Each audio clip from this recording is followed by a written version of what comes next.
Sébastien Loeb, agile et rapide sur les routes catalanes, le double champion du monde se dirige à fond de 6 vers un deuxième succès cette saison, un deuxième succès aussi en Espagne. En revanche, journée sombre pour les Subaru et carrément noire pour l'Espagnol Txevi Pons. Gaël Robic sur place. Txevi Pons est un garçon fortuné, mais pas vraiment chanceux. À croire que tous les malheurs se concentrent seulement sur le coéquipier de Sébastien Loeb. À domicile, l'Espagnol se voyait déjà sur le podium. Le voici dans le fossé. 4e rallye, 3e abandon, un score presque parfait.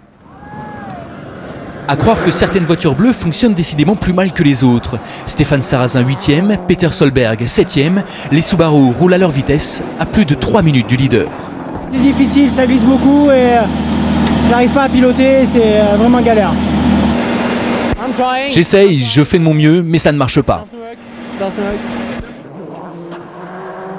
Pour lui, tout fonctionne bien, enfin.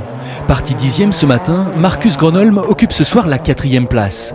Si seulement la Ford était moins fragile, Sébastien Loeb aurait la partie moins facile en tête du rallye.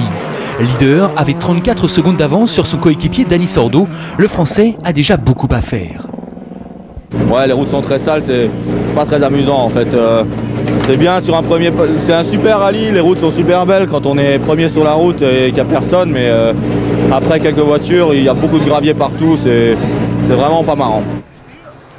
Lui s'amuse beaucoup. En début de saison, Alex Binguet n'avait pas de volant. En Catalogne, avec une Peugeot privée, le voici sur le podium, au beau milieu des voitures officielles. Un bonheur partagé avec Caroline Escudero, sa copilote. Ce soir, le rallye est sous le charme. Le rallye est Gaël, évidemment. À retenir également dans l'actualité.